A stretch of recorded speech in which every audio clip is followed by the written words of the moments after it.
Hey guys, Yuli here, and welcome back to Letting It All Hang Out. This is episode number 41, where today we're going to be discussing fear of failure, which is a pretty common thing wherever you go, whatever you do in life, whether it's personal, business, or athletic, or fitness, anything you do in life, there's always going to be that topic or that issue that you're going to come across. So hopefully we can resolve some of that and help you use your fear of failure and turn that into a burning desire to succeed. And I'm going to do some introductions today. Scott, you back with us?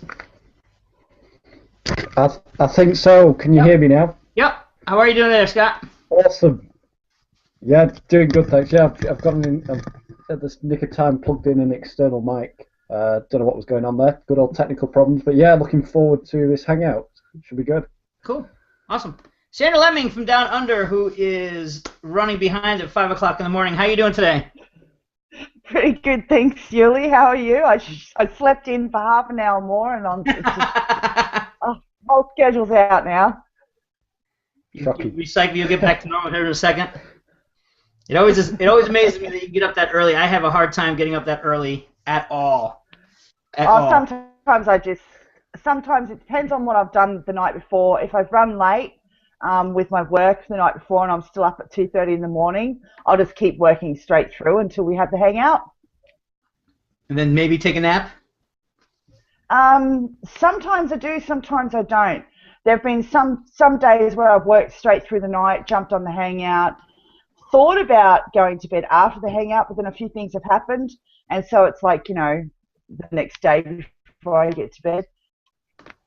So only cool. Like a 36-hour stint, it's nothing unusual. Nobody sleeps anymore. Sleeping is overrated. No.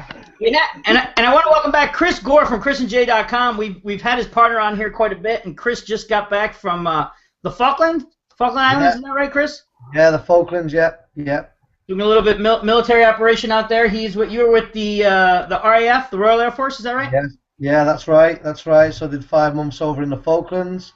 I'm back, obviously, over there. You saw a lot of Jay, you didn't see hardly anything of me. The internet connection is absolutely diabolical. It's awful. It's absolutely awful over there. So, yeah, it's good to be back. I'm very pale-skinned at the moment because I've just come from their winter. But I'm working on the business again, and B, I'm working on my tan. So it's good to be here. Awesome. How's that working out? How's that feel coming back and jumping right back into business? I know you've been traveling a lot, which is awesome, and you certainly deserve it. And because you also have the opportunity to do that, you can work from anywhere in the world, so that's cool. So how does it feel to be back traveling around and back under normal conditions? Absolutely. I can't even. I was trying to have this conversation with Jay when I first got here, and I couldn't explain the excitement that I had. Just being here. Getting home, I went straight to Paris. I went and spent a week with my girlfriend in Paris because I think she deserved it. So I went over there in Paris, started getting my feet under the table with the business again. Then I did a week in Sweden, with just some friends, and again, spent a lot of time with Jay. Spent a week with Jay, just catching up on the business really. And then I had Momentum Day on Saturday, just gone, which I'm sure we'll talk about here. So as far as how it feels, I'm just absolutely buzzing. Words can't describe how I'm feeling. It's just amazing to be on the webinars again. It's amazing to speak to people I haven't spoke to. Sandra Scott, these guys I built a relationship with 5 months ago and then lost it because of the internet connection. It's so good to be back. Yeah. We take that for granted. It's kind of like our bread and butter is the internet and how we can travel all around and do what we do because of the internet, but then all of a sudden it's gone, and your friends are gone, your business is kind of on standstill. But luckily you had a partner who was kind of fighting for you there and keeping things going for you. How'd that feel, coming back to a partner who's actually really making some?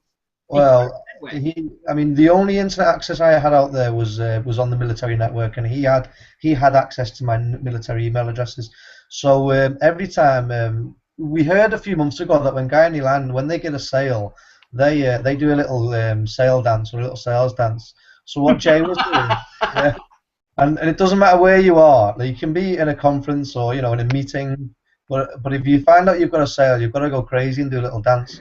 So what Jay was doing back here, I couldn't have asked for somebody more supporting and in a better position, to bring it forward without one half of the of the business working. So what he used to do is he used to email me every time we got an app, which was just amazing for morale. I used to do a little crazy dance, you know, and go, yeah. And then when we were getting elites and stuff, oh my God, I was going crazy. People were looking at me going, "What is this weirdo doing?" Yeah. Yeah, Making money. That's what this weirdo's doing. Yeah, exactly. Yeah, exactly. That's cool. I mean, I like the idea of doing a little happy dance every time you make a sale, because a lot of people take that sale and then they give it a negative right away. As soon as they get it, even though it's a good thing for their business and a good thing for them, right away they give it, oh, it's just one sale. Oh, that took forever to get. Oh, so right away they start putting negative annotations into that sale. So it's a good idea to just get that out of your head right away and just appreciate it and get with it and keep them coming. Just keep that positive energy flowing. So Jay Kubasek mentioned. I'll go into it later on in the webinar. But Jay Kubasek mentioned that on Saturday at the Momentum Day, and he spoke about what your leads are, which I'll talk about a little bit later on when we start getting into the topic of it all. It's a really, really valuable piece of information and advice, which is amazing to take your business forward with regards to the value that you offer people. But I'll go into that a little bit later on. Cool. I'm excited to hear it. Well, today, like we said, we are going to talk about fear and fear of failure, and just failure altogether, and what it means to your business, and how, unfortunately, a lot of people just completely come to a standstill when they encounter fear. And it's not so much the fear itself. It's not so much like people that skydive. It's not the jump that scares them. It's hitting the ground that scares them. So a lot of times when people are just afraid, it's not so much the fear itself, but it's the repercussion of that fear, which on the other side of that is potentially failure. So we're going to discuss today a little bit about that, maybe talk about some of our fears that we've overcome. Obviously, you know, Chris being in the military, he had some fears that he had to overcome. I was in the military, I had some fears I overcome. And I'm sure Sandra and Scott have a couple of fears that they've had to overcome in their life. And maybe we'll talk a little bit about that, get a little personal.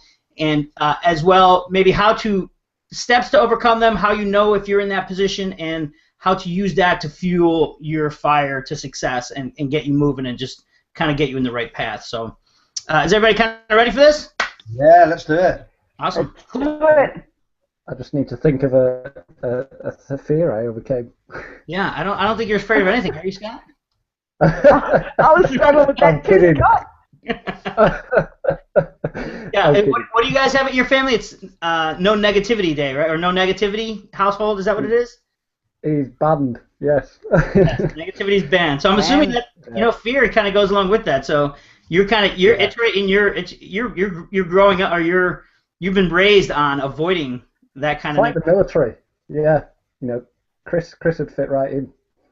That's right. I like it. So Sandra, let's kick this off a little bit and maybe get a little bit from you about how do you know that you're coming up, you know, you're kind of not afraid of anything either. You're pretty balls out, and you speak your mind, and you're straightforward, and that's what I love about you, and you don't hold back.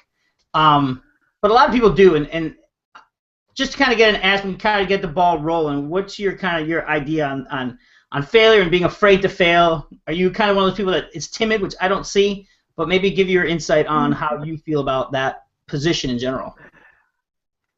Failure, it's not really a word that I use, and I've ever used that much, even as I was raising the children. Actually, I probably only used it twice the whole time I was raising my children. And here in the house, the only time I use the word failure is when I'm on a call with guys or talking to other people on the internet who are in business who use the word a lot. So it's not a word in my vocabulary. I use the other F word a lot more than I use failure. Which one's that? And as for fear, I've always lived by a term. I mean, because my childhood was so full on, and it's not really a childhood that a lot of people imagine having, I grew up with a saying, have no fear. And when you're afraid, get angry. So as a child, it was like, have no fear, and if you feel fear, no, you're not scared. You get angry. So I guess I carried that on with me into adulthood. So, I mean, in my younger years, in my 20s, that was something I had to come to terms with, because, you know, if I did get scared, instead of showing fear, I would actually show anger, which made it difficult to deal with certain, you know, certain things that I needed to get done. So that was something that I had to come to terms with and deal with. But it wasn't really a scary process. It was more of a learning process and gaining the knowledge to, you know, control myself and identify different things. So, but failure, it's not really something we use in the house. I don't use it because the grandkids are young, and it's not a word that I want them to attach to an experience. Because when you're a child, whatever word you attach to an experience is how you'll feel about similar experiences as you get older. So if you're at school and say you don't quite get the marks in a test that you want, and everybody uses the word failure with that experience, well, then you'll attach the word failure to experiences like that. So the older you get, the more times you'll look at your life and think that you've actually failed when you haven't actually failed. You know, it's just you have only had one opportunity to do that. Give yourself a second opportunity to do that. You've already experienced it, so you've learnt from it. So the second time around, you'll do even better. So we more teach the kids that, you know, the first time they do something, it's okay to not have it as good as they want it to be, because they'll get an opportunity to do it again, and the next time they do it, they can do it even better. So they're always trying to better themselves. When they compare themselves to somebody else, like to other kids, we always stop them from comparing themselves to other kids, and we go, there's no comparison between you and like my oldest granddaughter, you know, she'll come home and compare herself to somebody like Casey. I'll go, you know, there's no comparison between you and Casey. Casey is different to you, and you're different to Casey. You're both human beings, you're both individual. You can't rate yourself on what Casey's doing. You need to rate yourself on yourself. So if you feel that you haven't done well, well then, you know, it is yourself that you're ranking yourself against. And because last year she had a lot of trouble in mathematics, great in literacy, but she struggled with mathematics. So this year, taking that extra positivity approach and helping her to compare herself to herself so she can become a better person.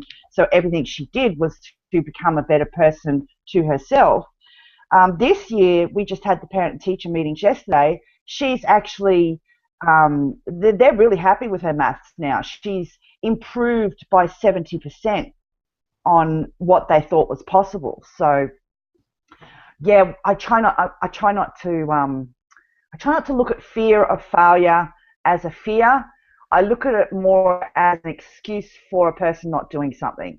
So if I don't want to do something because I don't want to, you know, I don't want to do it because I'm not going to get it 100% right, I call that an excuse. To myself, that's an excuse for not doing it. So, like, if I wanted to lose, say, 10 kilos and I did nothing about it, like I thought to myself, well, I'm going to need to exercise and recheck my calorie count, my diet to make sure I'm eating healthy there, make sure I'm eating regularly throughout the day.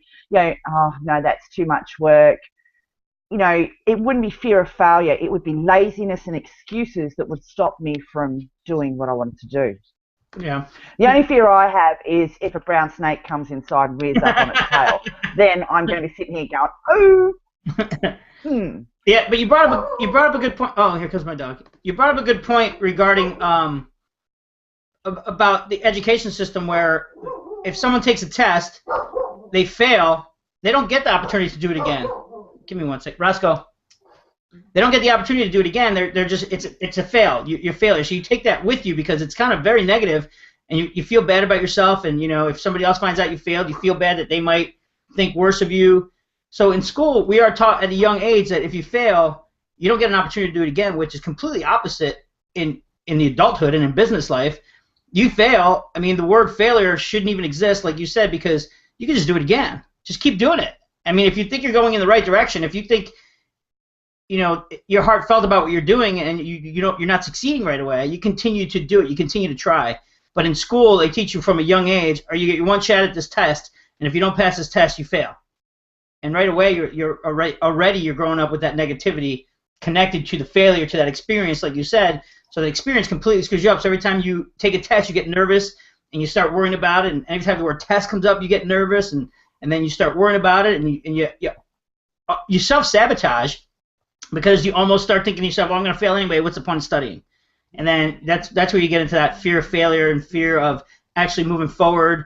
And until you get that intention in your head or until you get that direction fixed, you're going to be screwed up for a long time because that is a fear that often is connected with taking tests. So that's a good point that you brought up, that we in life we do get a chance to do it again, but a lot of times as children we don't necessarily get a chance to do it again. At least we don't think we do. We get the rest of the year, we get the rest of our lives to keep trying, but right away we get that negative, you failed, you get that F, you're not gonna make it, and it just, that sticks with us for a long time until we fix it. So that's a good point. Chris, what do you say over there?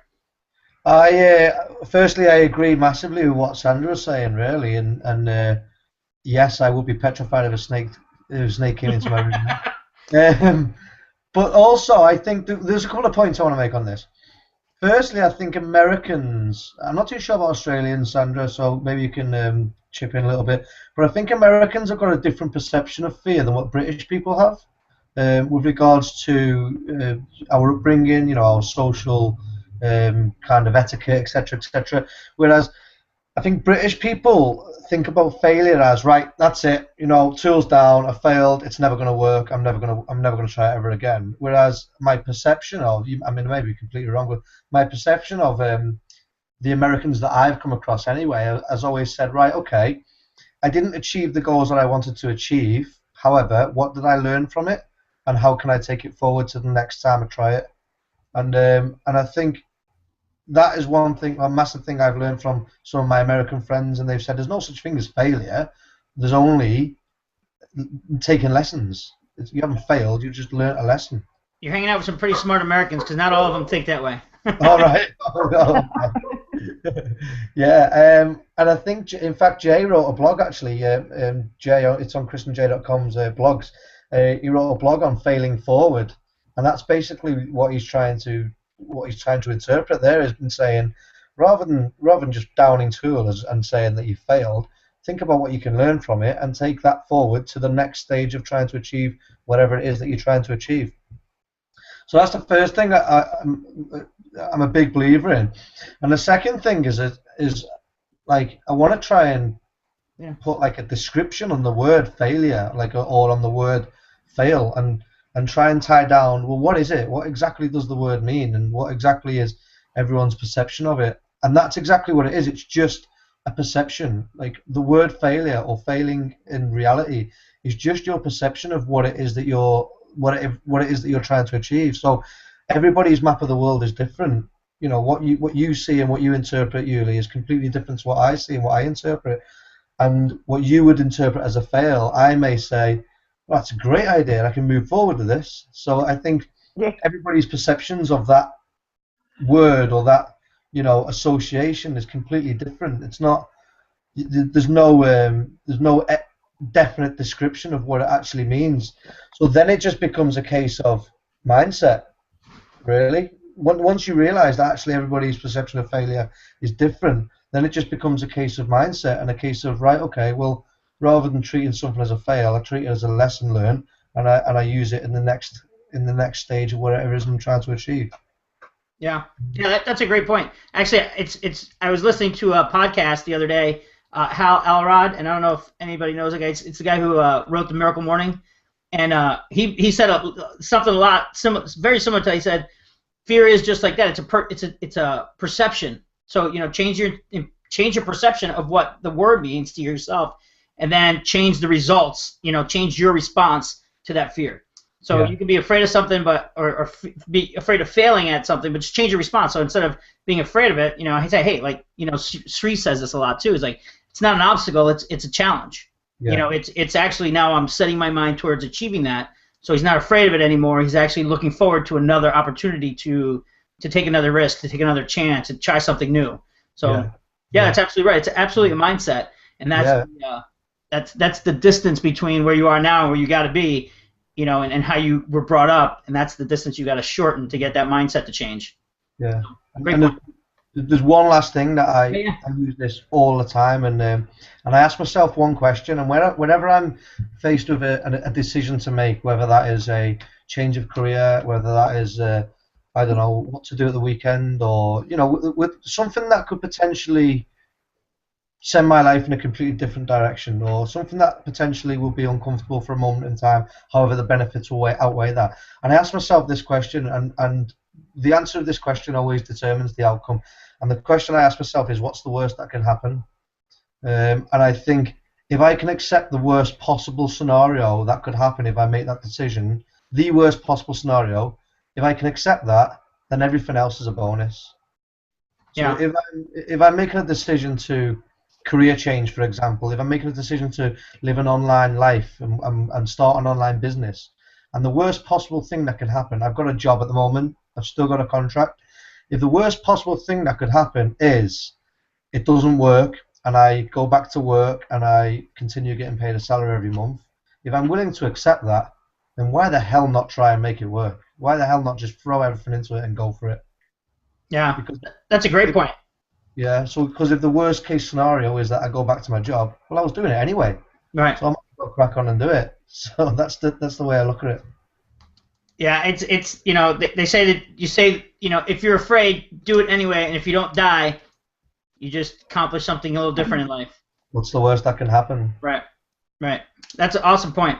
Yeah, I mean if you can like Jill and Jay say a lot. They say Jay Kubicek, they say reverse engineer it. So like you're saying, all right, I have this obstacle to conquer.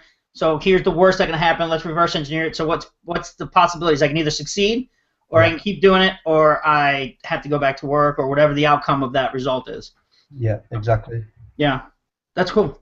Yeah, courage is not absence of fear. Courage is doing what you need to do in spite of fear. Yeah, I like that. Yeah. Yeah, it's good. Scott, what are you thinking over there, buddy?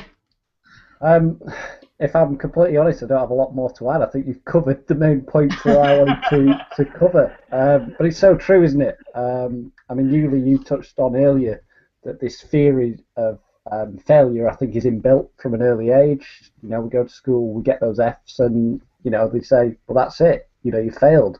Your parents, I think, do that. You can't fail that test, otherwise you'll ruin the rest of your life, sort of thing. It becomes that big of a deal, and it's not really. Because you just retake it next year if you wanted and learn from the experience from last year. So I think society has this thing that builds us in. And then Chris, sort of nailed it before. Fear, and I wrote it down, failure is just a matter of perspective.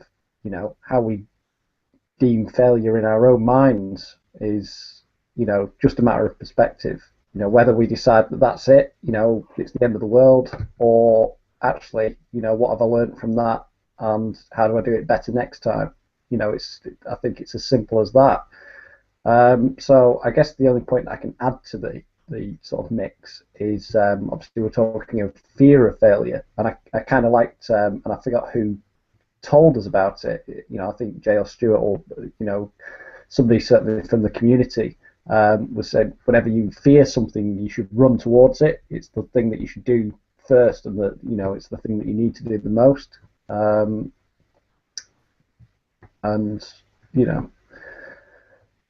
I forgot what I was going to say. If I'm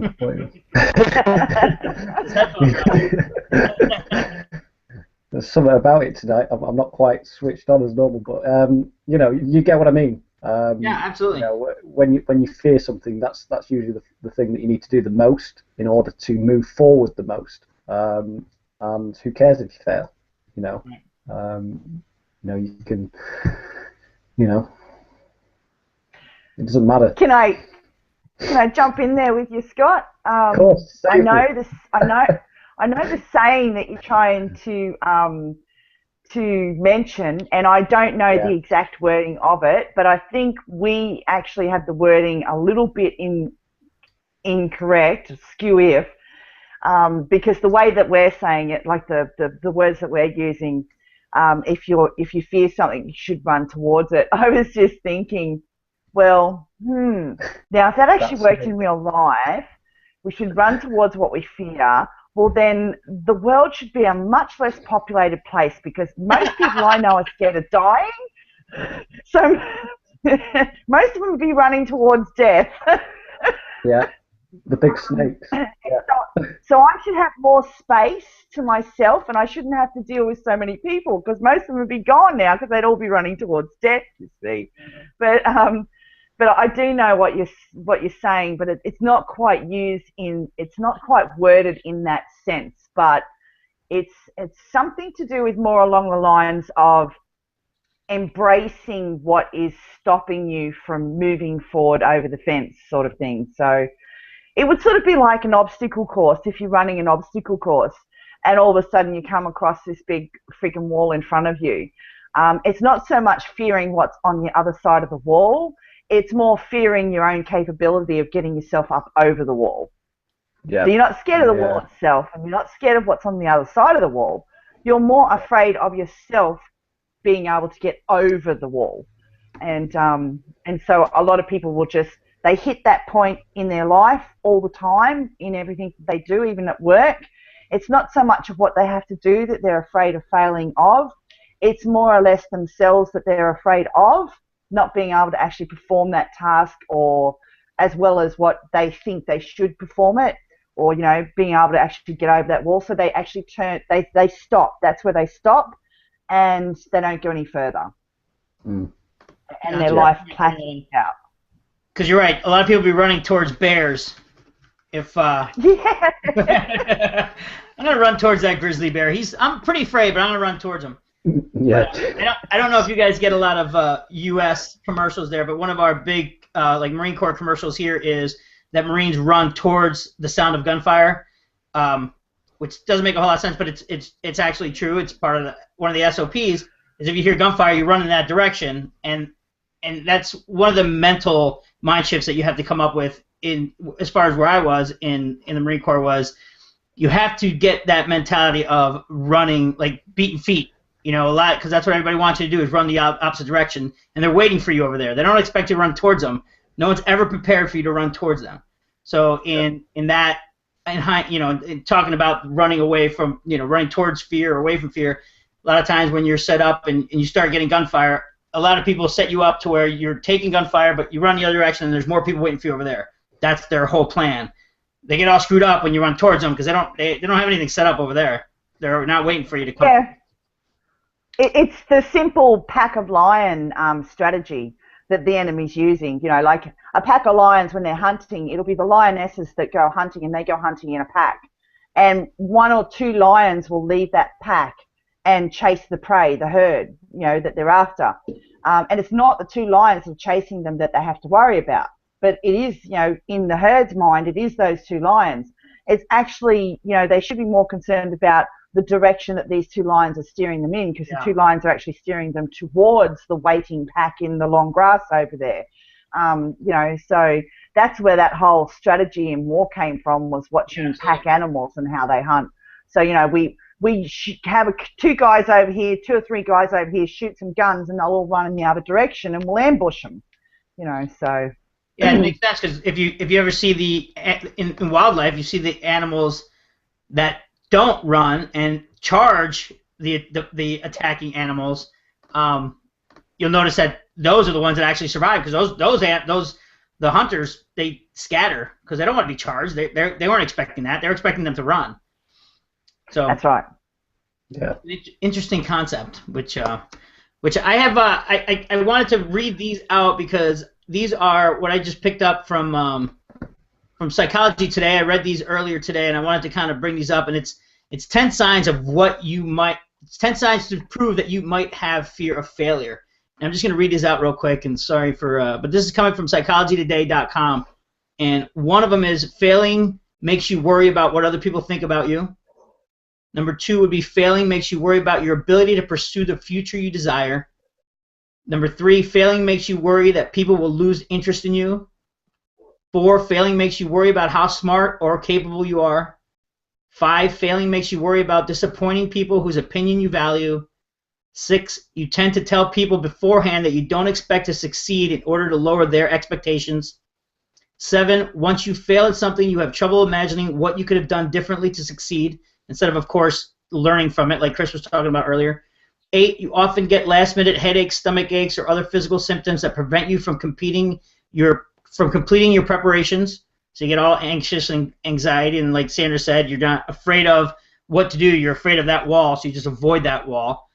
Number 9, you often get distracted by tasks that prevent you from completing your preparation, that in hindsight were not as urgent as they seemed at the time.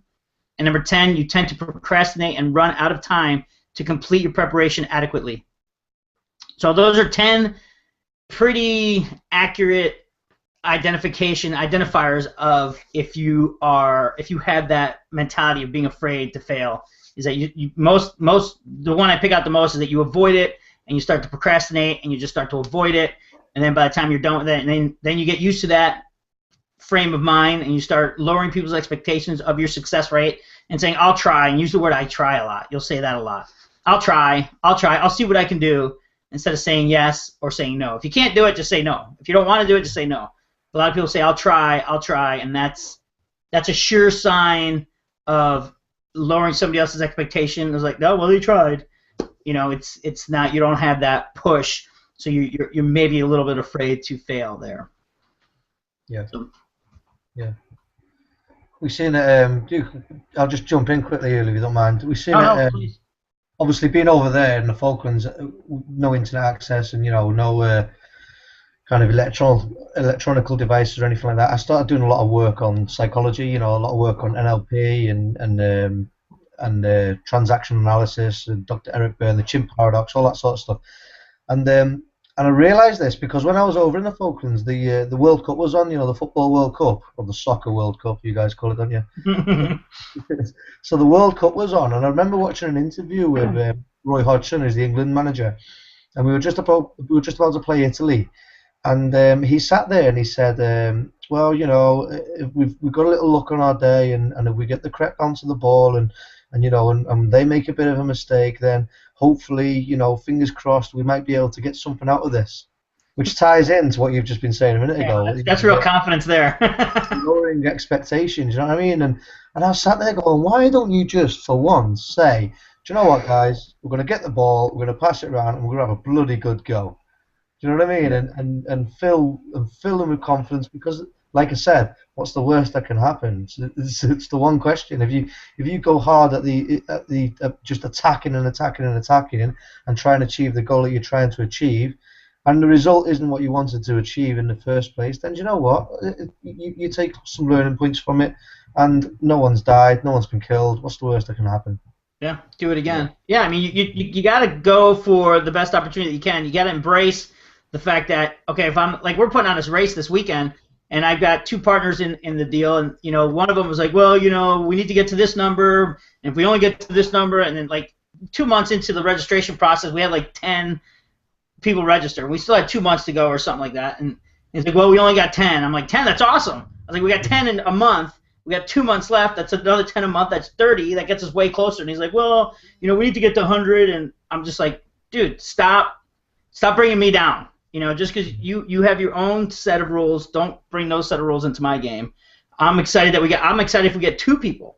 That's 2 more than we started with, and it's just a different mentality, and like you said, mindset, and just go for it. Just say, yeah, we're gonna get 100, and if you don't, who cares? You tried. Yeah. You went for 100. Nobody died. You didn't lose anything. You might lose a little money here and there, but it's all part of the game. Yeah, and the thing is, if you go for 100 and you get 50, it's 50 more than what you had before. Yeah. Myself and Jay, we sit down, well, every day we talk, but we sit down and we set out monthly goals for our business, and we say we want X amount of apps this month. And if we don't achieve that amount of apps, we don't cry about it, but at the end of the day, we're a lot closer to what we would have been if we hadn't set the goal in the first place. Yeah, you have to celebrate what you did accomplish as opposed to what you haven't accomplished. Exactly. Yeah. And so we've been talking a lot, and I'd like to turn this over into more of a business aspect. We've been talking a lot about facing fears and fear of failure in a personal aspect, but as far as business, it's not very different. I mean, I would say 90%, 99% of the time, it's not it's not life or death when it comes to business. For some people it might be where if they fail, that might be their food for their kids and they'll be able to feed their family, stuff like that. But I'll say 90% of the time it's not life or death. It's more about meeting your expectations and reaching goals. So you brought that up, Chris. So maybe we can start with you. How do you adjust? Say you want to do 10 leads a day. That's about 300 leads a month. And within that, knowing your numbers, 300 leads a month will get you about 10 to 20 app sales, and working your way down the line. How do you course correct? So you're not admitting to failure, because it's not really failure. You just haven't reached your goal. Do you cut back the next month and say, all right, let's adjust our numbers a little bit, or do you push forward, or how do you handle that kind of? Yeah. So if we do have a 3-month plan, for example, and in those 3-month plan we've scaled up according to the numbers that we've achieved the prior month, then we will have to scale the end goal slightly with regards to the budget that we've achieved from the month prior, if that makes sense. Mm-hmm. So if we don't quite reach our goals in month 1, and our month 2 goals are originally based on month 1's takings, then we have to scale it slightly. However, we don't sit there and whinge and cry about it, because at the end of the day, we've still earned a lot more than what I was doing when I was earning a salary. So, I mean, I'm sat there going, yeah, we didn't quite reach our goals, but actually, we still brought this many apps in this month. So I won't sit there and cry about it. However, I will change the end goal, which is related to the salary, which was related to the income that we earned in the month prior. But I think that's just common sense. You can't start throwing, credit cards at it because you didn't quite reach your goal. But I think the second thing we do with regards to making sure that we reach our goals is we treat it as a job. Me and Jay treat this as a job. We don't necessarily treat this as a little bit of we'll throw a few ads out. If I worked for you, Uli, right, and you turned around and said to me, right, Chris, this is your job. You have to earn 10 apps this month, and in return for those 10 apps, I'll give you 150 grand a year. If that was my job, and my job was to get you 10 apps a month, and in return for that, I get 150 grand a year with a chance of getting sacked if I don't get the 10 apps. I bet you 10 to $1 I would get those 10 apps for you. Guarantee it. Yeah. So we treat it like that. We say, do you know what? This is a job. Like, we need to get X amount of apps in order to achieve this income. So we work our bloody arses off to make sure that the apps come in, if that makes sense, because that's how we treat it. It's a job. Yeah. I mean, that's exactly it. A lot of people say, well, you'll never have a job again for the rest of your life, but it's not the case. It's you don't think of it. You do think of it as a job. I mean, you treat it that way, but it's something you're passionate about, you love to do. So you're more. I see what you're saying, and you're more doing it because you're passionate about it and you want to do it, and that drives you to move forward and doing it better.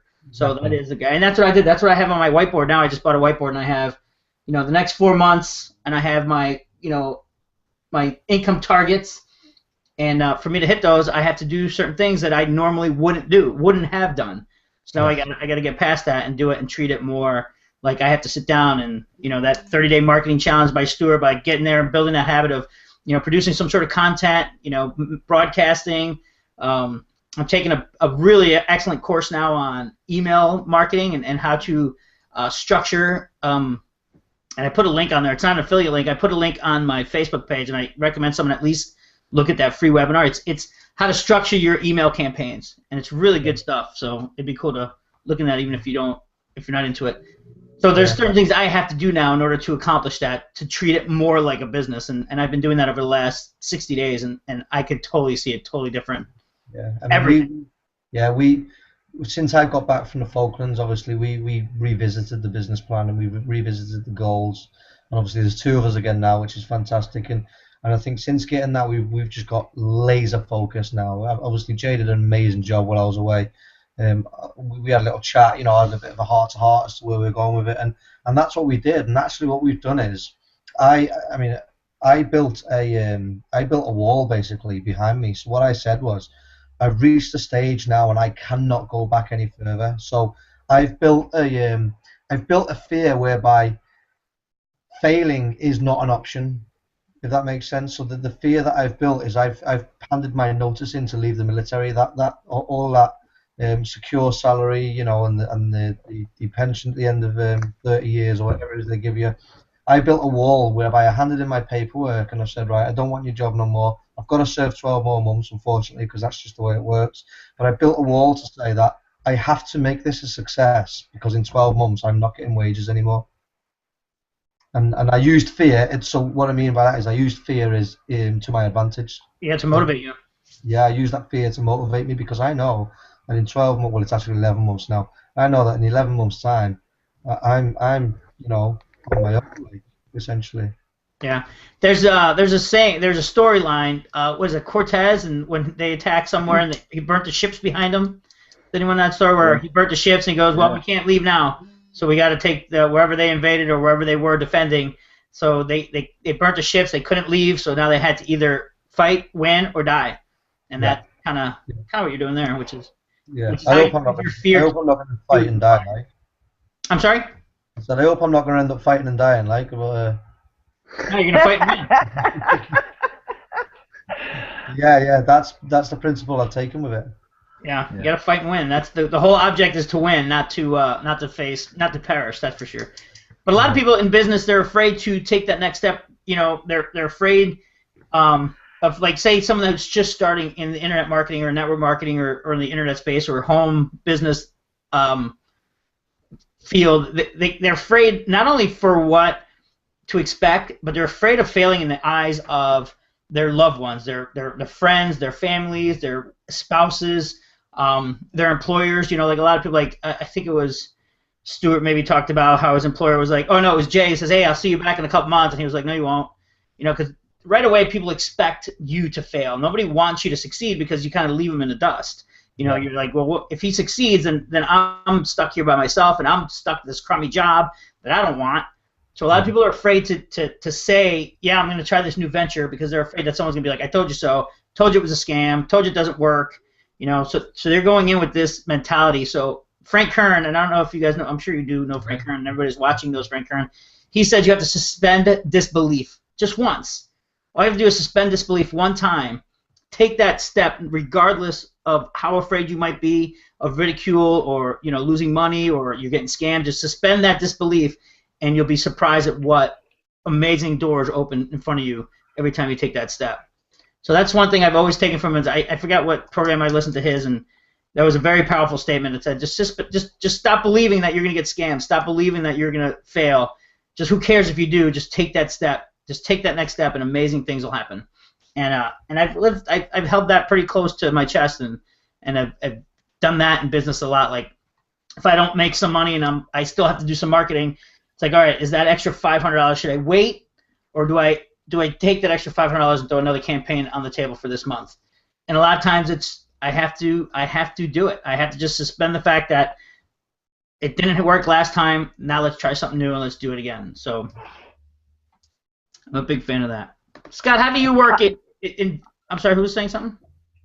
Yeah, I was going to say I find that quite funny, Yuli, what you were saying there, because in business it amuses me how in depth with their psychology that people get. But like in business, it's just business people. I mean, what's the worst that can happen? I mean, yeah, if you're running a business where you're skydiving or something, you know, there's a few more risks. But you know, an online internet business, it's just business people. You know, take it serious that it's a business, and it could be the difference between you retiring from your job and having more time at home, or, you know, having to just, you know, continue on with that job. That's the worst that can happen. But when it comes to an advertising campaign, it's funny that you brought that in, because I've done quite a few advertising campaigns over the last 12 months in my business. And I mean, you know, get this, my business is a multi-level marketing business. So when I'm online, I'm seeing a lot of marketers, like, you know, a lot of marketers, even people in the business community that I work in, who are bagging MLM and MLM is dead and all that sort of stuff, you know. And I just, rather than having that saying, oh, well, maybe I should move on from this business, because my allo business is a multi-level marketing business, I have a little bit of my snicker to myself. You know, I sort of giggle to myself and I go, if they only knew what I knew right now. Yeah. But Yeah. But as for an advertising campaign, I've done heaps of them. Not all of them have worked as well as I would have liked them to work. But the great thing about business is you don't have to do it in a big way straight off.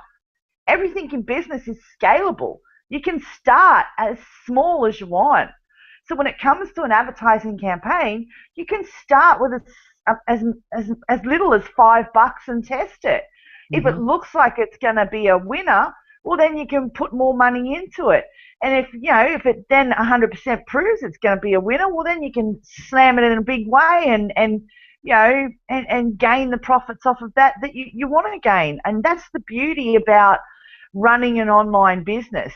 The risk is minimal. So, yeah, I just found that funny when you were talking about advertising campaigns and people having the fear of, oh, should I do it again? The last one failed. Well, I have to say to people, well, be honest with me. Look me in the eye and tell me, when you did the last campaign, did you just draw it up, think it was going to be a winner and put it out there for $500, bang on the nose, first go, first day? And whose fault was it that it actually didn't work? Was that your fault for not testing it? Right. Yeah, that's a great point. Like you said before, if they only knew what I knew. Yeah. But I mean, fear is 90% education. Like if you weren't when I look at properties to buy, if I wasn't educated and know what's a good deal, what's a bad deal, what's a good deal, what's a bad deal, I would be scared to death every time. And I'm not Mr. Real Estate, but I'm educated. I take classes, I take courses. I have some background, so I know, okay, that's a good deal, that's a bad deal. So if I write a contract on something, I know that right off the bat. Obviously, I'm gonna have to do a little more research beyond that, but I have the education to realize, all right, this is a good deal. I'm not as afraid to do it. Like you said, I wish they knew. If they only knew what I knew, if they did know what you knew, they wouldn't be afraid to do it. It's all education. It's a matter of not being afraid to do that because you're educated. You have financial education. You have business education. You've studied the market. You know that you have to test. You know that because of your education, it's $5 here, $10 here is enough to test it. Oh, it worked. $15, $20. Oh, didn't work. Go back. Go back to the drawing board with another campaign.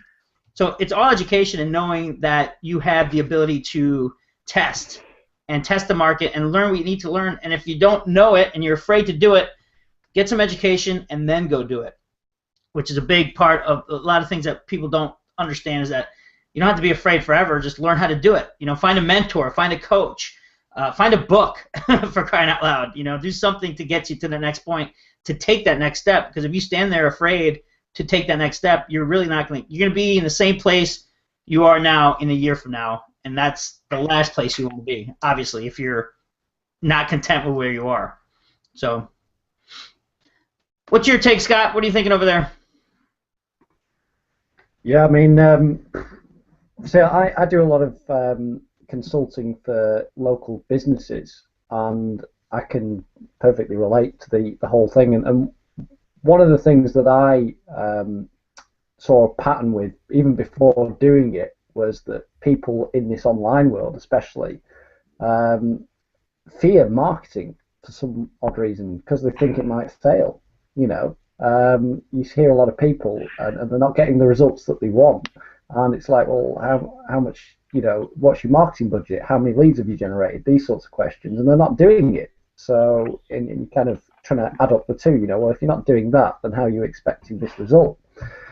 And I guess the easiest mindset to change with this is you have to commit a marketing budget to it. If you've got a 3-month marketing plan, you need to have X amount laid out over those 3 months. And if you, like Sandra says, go and blow, month 1 in a day just because you didn't test it, then you need to, as we were saying earlier, learn from that and go, right, on month 2, I'm not going to do it. I'm going to, do so many tests. I'm going to split test this. I'm going to do that, this and the other, and run it over the month and see which days work best and all this sort of stuff. Those are the sorts of questions. But you've learned from that first mistake, so you've not just gone, oh, I've blown $500 on a campaign and I'm never marketing again, but I still want to achieve my end result, which isn't going to happen if you're not marketing, is it?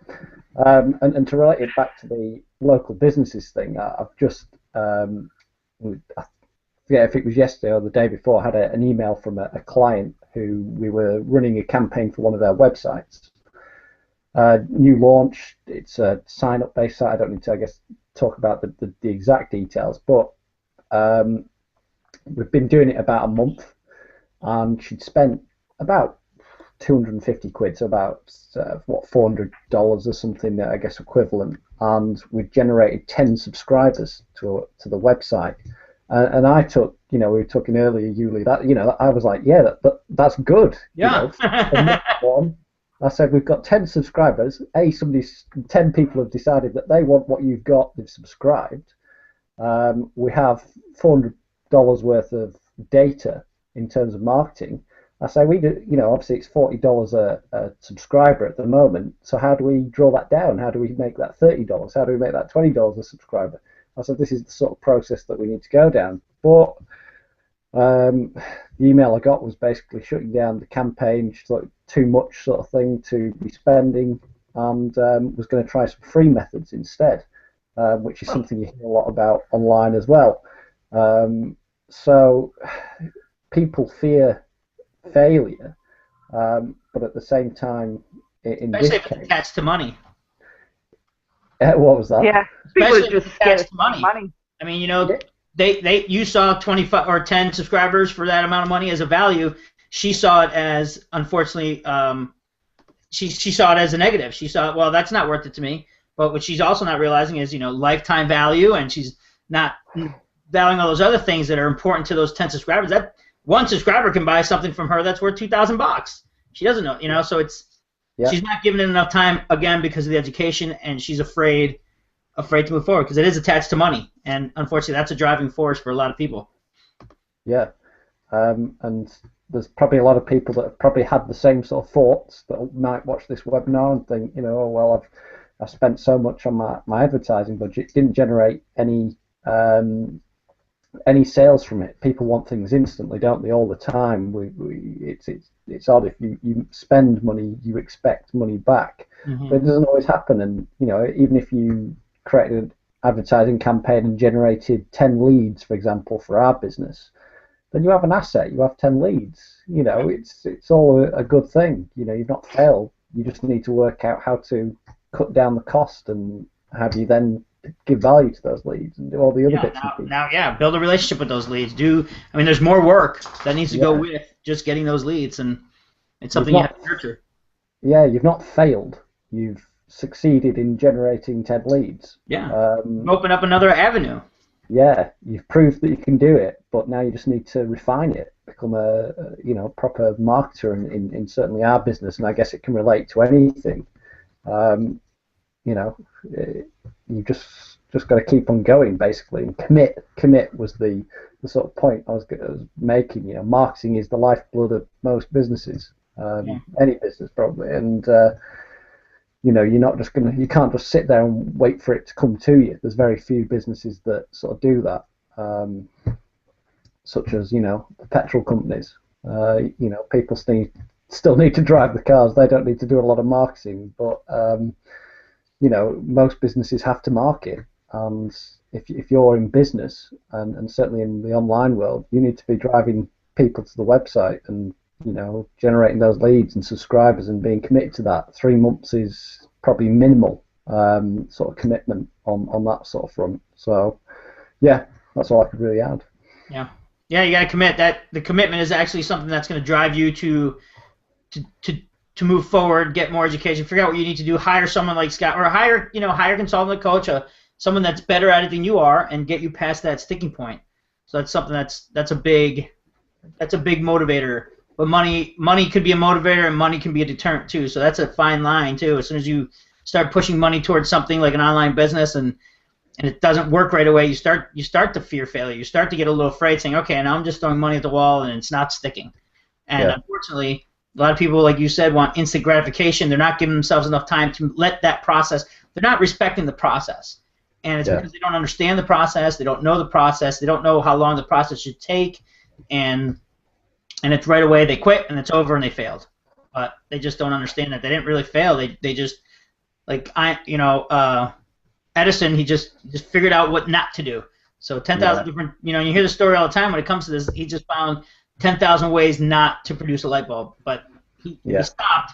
I'd be sitting here under a candle, looking at my laptop. Absolutely. Oh, and our eyes would be so much better for it. I think the point is be realistic with Right. the goals that you set yourself as well. You know, you can't expect a small marketing budget or even a large marketing budget to guarantee you those results. You know, you have to, as Chris was saying earlier, you sort of expect the worst and then or set a level, a bottom, a minimum, and then anything above that is actually a bonus.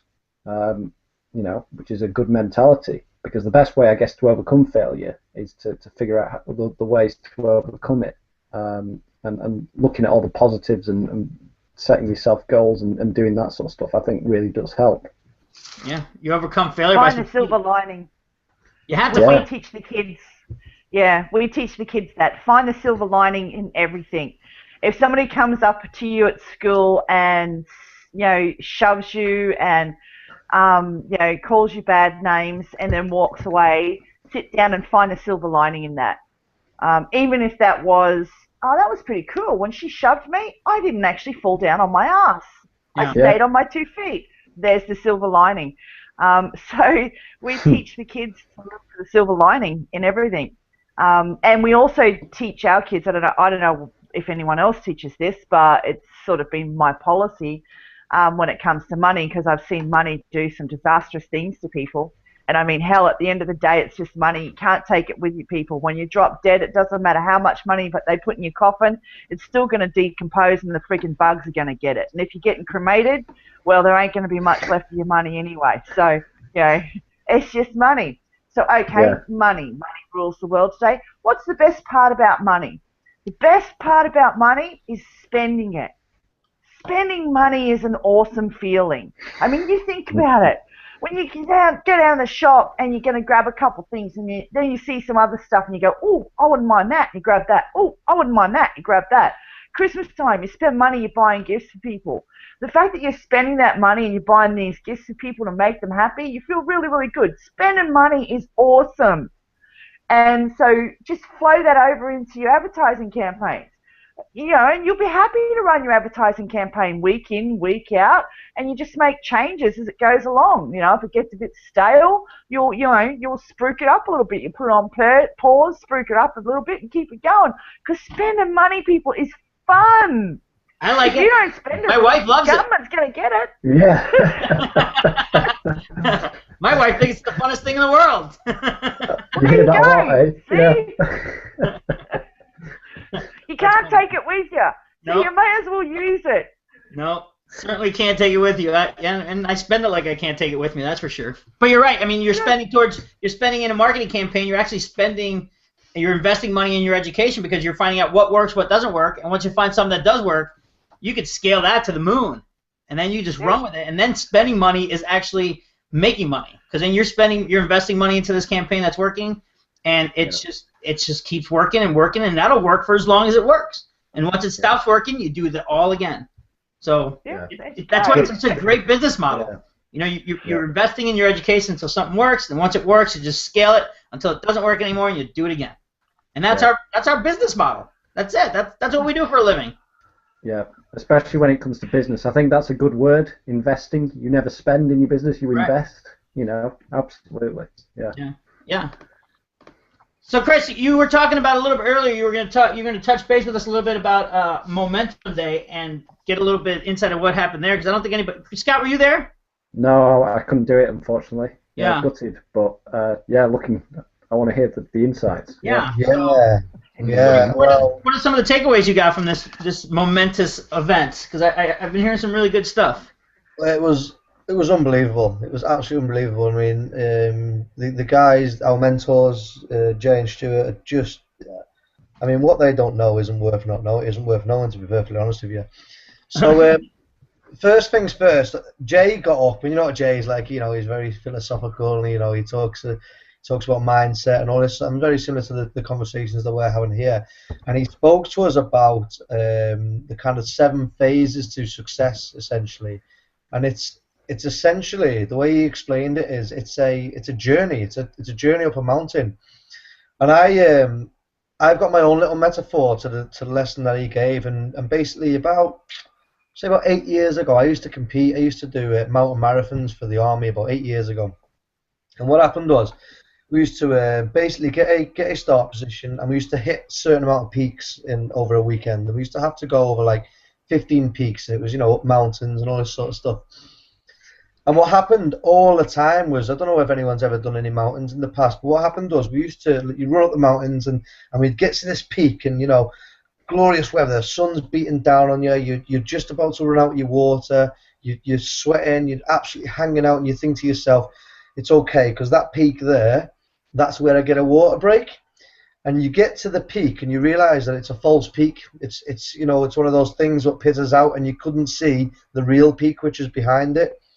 Now that's one of those things. It's like, okay, well, what do I do? Well, I've got to work again. I've got to get my acts together, and I've got to try and go again. So you try and save a little bit more water. You try and think about the sun, and you try and, you know, keep the shelter on you and all this sort of stuff. And you just carry on running. You're taking one step in front of the other, you know, and you're falling down ditches. But you know that when you get to that real peak, that's where the water is. That's where you get to have the benefits, essentially.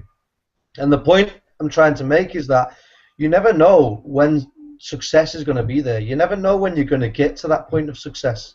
It could be over that peak, but it could be a false peak, and then you realize you've got to go to another peak, and you never know actually when it's going to get to you. And Jay taught us about that. He told quite a slightly different story. Obviously, I just told you my own story because I could relate to it, essentially. But Jay taught us about that and said, listen, when you start, you don't know how close success is. Like, you have no idea. It could be that this weekend the floodgates open. But if you stop, then you will never know how close you actually were to doing it. And that really kind of resonated with me. I was like, do you know what? Like, there's no way you can, once you make that start and once you make that informed decision to invest in your education and invest in your advertising campaigns, you know, and invest in going to webinars, you know, and seminars and all that stuff that comes with it, there's no going back, because you have no idea when success is going to be there. And that was a large part of what came out of it. Obviously, that's my own story, but I could relate to it. So that's what Jay spoke about, and I thought that was fantastic. The second thing, and this is what Stuart spoke about, and obviously he's a little bit more practical with regards to what he talks to you about, and this is the biggest takeaway for the weekend for me, is he turned around and said, with regards to your campaigns, with regards to your advertising budget, and with regards to what you concentrate your efforts in, this is the example he gave. He said that if he had one thing, he said he'll give you the good copywriters, and he'll give you the bloggers, and he'll give you the website designers, and he will give you the strategy on Facebook. However, for all of that, if he had one thing in return, he guarantees that he would make more money than you if he had this one thing that you didn't have. And that one thing was a hungry market. And the way he explained it was, if you've got a market and you've got a niche that you're targeting to, and he used stay-at-home mothers as an example, if you throw a headline out there saying something along the lines of stay-at-home mothers, you can now earn your own business online. You can now start your own business online. Okay? Compare that to a headline along the lines of, stay-at-home mothers, are you sick of not earning enough money? Are you sick of relying on your husband's salary? Are you sick of X, Y, and Z? And basically what he's done there is he's created a hungry market. So what he says is he always tries to, regardless of what niche you're in, it can be in any niche, regardless of what niche it is that you're targeting, create within that niche a hungry market. And in that way, who's going to be more likely to buy? Somebody who's actually quite happy to be a stay-at-home mum, or somebody who's desperate to make a little bit of a living out of staying at home at the same time. And that was the example he used. So those are two massive takeaway points for us. The third one I've already mentioned to you. The third one was treat whatever it is that you're doing as a job. Treat it and I've already mentioned that to you all. So there was three big ones really. Those are the three big ones. But the final one I want to say is, and this is a large part of my belief in the way that I think about things, is follow your bliss. Like, if you enjoy doing something, do it. I put a video about this a few weeks ago, actually. If you enjoy doing something, do it. Because do you know what? If you're going to work every day and you're working for a miserable boss who just gives you grief all the time for a really basic salary, I mean, if you do what you want to do and you're poor, it doesn't matter. You're still doing what you want to do, and you're earning the same wage as what you was doing when you was working with somebody. So, I mean, to me, I just think it makes no sense whatsoever to work for somebody that you absolutely hate or a job that you absolutely hate, whereas actually what you can be doing is earning the same amount of money as what you're earning there, but doing something you absolutely love doing. If you and it can be related to absolutely anything. If you love Smurfs, write a bloody blog on Smurfs. Because I guarantee there's other people out there. Yeah, but write a blog on it. Do you know what I mean? I guarantee there's other people out there that love Smurfs. You create a following, you've got an audience, and then you can make some bloody money from it. Do you know? And actually, you're doing something you love doing rather than working in a nursing home wiping old people's asses. Do you know what I mean? Yeah, I'll buy a Smurf t-shirt off you.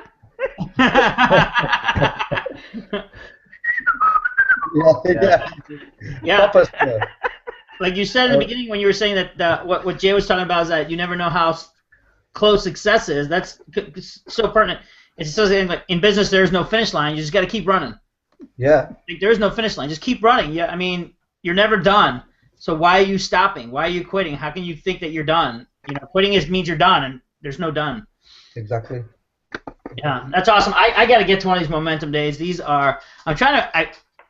Steve keeps telling me to put one together here in the U.S., and I would love to get a bunch of people here in the U.S. and get that working, because I know we got a pretty large, our market's growing here in the U.S., and I'm pretty excited about that. So I think I'm going to write it down right now. I'm going to call it #MomUS. There you go. Yuli, I think if you reach out to Martin, they're getting ready for one in the US next year. I think they've scheduled a date, but they haven't confirmed the location. And it's early next year, in the first couple of months. So it's quite funny because there's more US members in the SFM, and you guys aren't getting yours until next year. How do you think us Aussies got one down here in November? Because you're there. Squeaky wheel gets the grease. They all tell me that. They go, "You are so special, Sandra." It's not that. It's just we banded together, like Aussies do, shoulder to shoulder. I agree. I think that's my next step is to get something together with a bunch of the guys here because it is growing here in the U.S. and I don't think we have a whole lot in the U.S. compared to what's out there. But you're right. We need to put together some sort of group and get that happening. Yeah, a mastermind group. That's how we did it. We did it through our Down Under mastermind group. And every time they talked about Momentum Day and everyone who was in Momentum Day over in the UK, any of the Aussies from our group that went to the UK, they had a very singular important task, and that was to send us photos from their mobile phone immediately. And we would post those photos in the Down Under group. And we'd go, when are you coming down under, Stuart Ross? And we tag him, What about you, Martin? What are you doing? When are you bringing Momentum Day down under? And it was like, Down Under Momentum Day, Down Under Momentum Day. And it was like, we had it out there. We had it in front of Martin, Jay, and Stuart all the time. And then when they decided that they were thinking about having a Momentum Day, towards the end of the year, I'm like, brilliant, have it in November, preferably on the 26th of November. That's my birthday. Well, I got pretty close. They're coming down here on the 28th of November, 2 days after. So it ain't only Momentum Day for us in November. It's my birthday as well. Hey, happy birthday. That's awesome. But yeah, I just pushed it forward 2 days. I'm excited for it to happen here because it's just hard to get over there, but that's just an excuse, and I gotta stop making those. So. Well, get you guys together. I mean, you guys get together, build a mastermind group, make it happen. That's why Stuart talks about the Australian mastermind group all the time. He's like, I like the Aussies. They just roll up their sleeves and get down to it. Well, the reason why we can roll up our sleeves and just get down to it is because we have over 100 members in our mastermind group on Facebook. So, a lot of our members don't have to go to support to get assistance or, search for assistance. They've got a little community on Facebook for Down Unders. And I mean, the reason why we have that many is because we're Aussies and Kiwis. So we've got the New Zealand crew involved as well. So we've got the whole of Australia and all of New Zealand as well. And we've come together as one mastermind group. And, our Facebook group is very active. It's a hugely active group. It's active every day. And we encourage members to post links to their blogs. We encourage each member to, visit each other's blogs and read the blogs and leave comments and, share each other's material, because that's how you're going to, build a little bit of momentum for yourselves. And we encourage them to celebrate little wins. Yeah. If they do a testing campaign, a $5 testing campaign and get great results from it, we encourage them to display the results. And, Robbie and I, we run the group, Robbie Van Wout, we also made sure that we had involved Stuart, Jay, Martin, and Guy and Alan. So they're also members of our group. And so is Brenda from support, and so is Irene. And Marius is also a member of our group. I mean, they're not down unders, but they're key personnel within our business community that help bring hold the whole global community together. So they were key personnel people who needed to be involved in our group. And of course, maybe they can't pop in all the time, but occasionally they do fly by and pop in and help out a member, So, and that's where you post a question, hi, I'm in Aweber and I'm dicking around with this and I just can't get it to configure right. Does anyone have any solutions, They post those questions in our group. They're there for the whole group to see. So they've got over 100 people with eyes on that question. What's the chances that somebody's going to be able to answer that question? Yeah. Yeah, that's a good idea. I got to start doing that. I just wrote it down. I'm going to do it right now. Right now. It is a good idea. But we're a little bit beyond our 1 hour mark here, so I kind of want to wrap this up and kind of get some last touch points and contact information from everybody, if that's okay. Yeah. Chris, you got any last words there, and how people get in touch with you if they want to get some support from you or figure out how to work with you? Yeah, my last words. Firstly, thank you guys. It's nice to be back, and you'll be seeing a little bit more of me over the next few months. I'm looking forward to that. Secondly, my last words is just reiterating what I said during the webinar, and that is, what's the worst that can happen? Do you know what? If you want something, go out and get it. What's the worst that can possibly happen? Secondly, contact us, chrisandjay.com, and also Chris and Jay on Facebook as well. Feel free, reach out, come and say hello, and I look forward to chatting to you all later, really. Awesome. Well, welcome back, Chris. It's nice to see you again. Awesome. Sandra, last words, and how do people get in touch with you? Yeah, last words. When it comes to business and going into business, have no fear. Is all I can say to you. Have no fear, because there's nothing bad that can happen to you. I'm with Chris on that regards. What's the worst that can happen? So have no fear. Push forward. Go ahead and do it. Embrace life. Embrace everything you're doing. There is no failure. And you can contact me at onestopballowshop.com. You can find me on G+, Facebook, LinkedIn, or just type my name in the search bar and you'll find me. Always happy to help. If you have questions about anything, just pop by and ask, and I'll assist you as best I can. Awesome. Thanks for being on, Sandra. I appreciate it. Scott, last words, and how do people get in touch with you? Yeah, awesome. I think the best way to do it is maybe if there's anybody watching this webinar that can relate to some of the stuff or all of the stuff that we've been talking about, is to really challenge them to look at the way they look at fear, look at failure at the moment, and review that basically based on what we've talked about. Really understand that it is just this perspective. It can be changed, and see what the results happen after that. How they change for them. And anybody that wants to get in contact with me, obviously the website's great, scotttaylormccormick.com, or you can find us on Facebook. Awesome. Thanks again, Scott. And like everyone's been saying, failure and fear, they're just interpretations, how you interpret those. So change the interpretation of how you see those words in your head and those situations and those experiences, and then change your response, and that should get you the results that you're looking for. I heard a story not too long ago, and it said that courage isn't necessarily not peeing your pants when you're scared. Courage is accomplishing the mission with wet pants. So, it's not, people get scared all the time. People are always afraid, but the difference between most people and the difference between one side and the other is that the people that know the difference accomplish their mission with wet pants. So you can find me at parttimebusinessbuilder.com or yuliRibeiro.com. I'm on Facebook, G+, Twitter. I'm everywhere. So if you need to find me, you should be able to find me. Thanks again, everybody, for being here. I appreciate it.